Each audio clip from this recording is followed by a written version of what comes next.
Ukraine has been subjected to a massive and sustained Russian missile attack targeting major cities across the country. Authorities say at least 69 missiles were launched at power infrastructure, water supplies and homes. It is reported that 4 people were taken to hospital in the capital, Kyiv. Blasts were also heard in the cities of Odessa, Lviv and Kharkiv. The country's army said the attacks were from air and sea-based cruise missiles. This thought a number of kamikaze drones were also used. Kyiv's mayor says Russia wants to bring depression to the country ahead of the new year, but Ukrainians will never give up. Kyiv, thank you for our partners who deliver to us anti-rocket systems and all 16 rockets which fly to direction Kyiv was shot down. And some part of the rockets fall down and destroyed private buildings. 4 people have injury. Right now, 40% of our citizens no electricity, but our employees give the best in the next couple of hours to bring the electricity back. But we have still 20% deficit of electricity because we connected to whole system in Ukraine. The Russians want to bring depression, especially right now, Christmas time, New Year. The Russians want to bring us to black time, to without lighting, without heating. They have to bring the depression mood to everyone. Instead, Ukrainian people very angry, and they told, better we stay without electricity and without heating, but we never give up. Okay, and to look at this in more detail, Arise News Chief Correspondent John Cookson joins us now. Hello, John. Thanks for joining us. And John, you've been monitoring events from London. What's the latest from Ukraine tonight? Because we heard over 150 cruise missiles have been fired on Kyiv, Odessa, and Kharkiv. Hey, Christian, good to see you. Well, hunkered down across Ukraine tonight after that blitz today, part of a series of attacks by the Russians since October on critical infrastructure. The soundbite there we heard, of course, absolutely right, that the aim of the Russians is to reduce the morale of the people, and big cities like Lviv is 90% dark tonight, no electricity. Temperatures there, I've just checked, is 6 degrees centigrade, which is not warm at all. So, one's thoughts have to go out to the Ukrainians suffering as a result of that.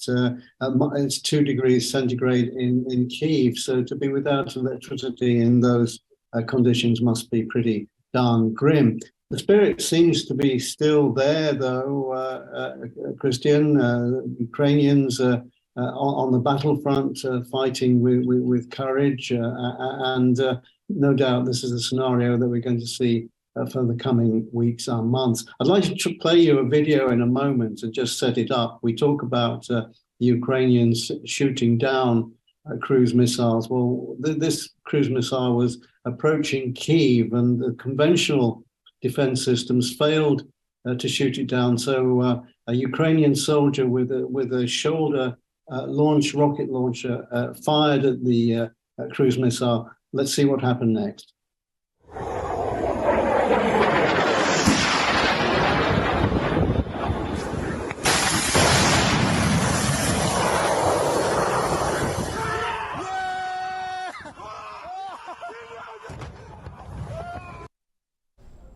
Fantastic. Grim as the situation might be with the Russian blaze of missiles, the Ukrainian foreign minister had said yesterday that Kyiv would like peace talks within 2 months.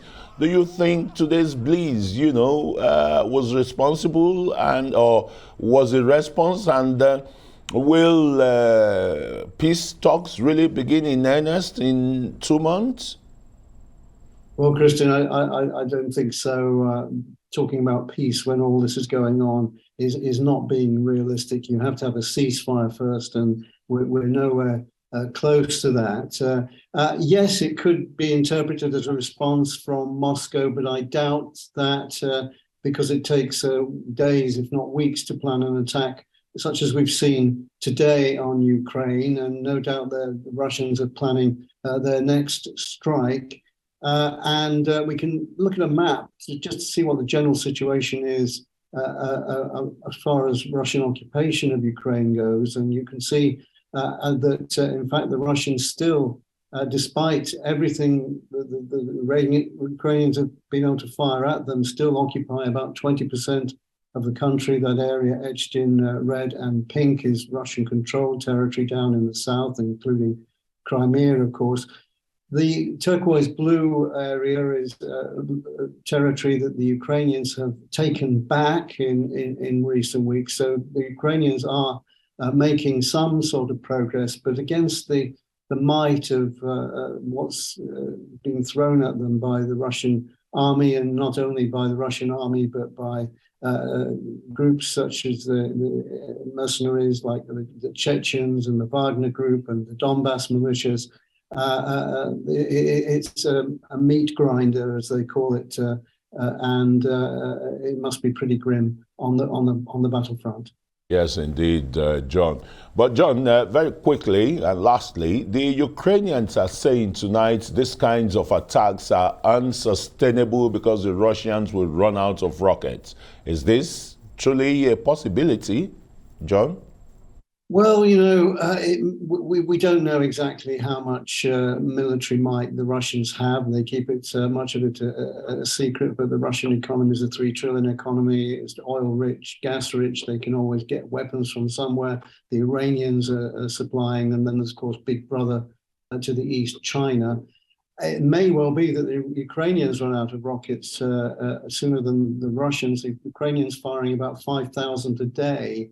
For the West, that is Germany, UK, US, are only producing 1,000 new rockets a day. So at some point, it's going to become critical. At the moment, the Ukrainians are relying on NATO stockpiles to get by. But in the coming weeks and months, things for the rockets might start running out for the Ukrainians rather than the Russians. All right, John, let's just hope that America's donations of the Patriot missiles will arrive Ukraine in good time so that they can curtail and contain the blizzard of missiles being fired from the Russian end. Thanks so very much, John. John Cookson, Arise News Chief Correspondent in London.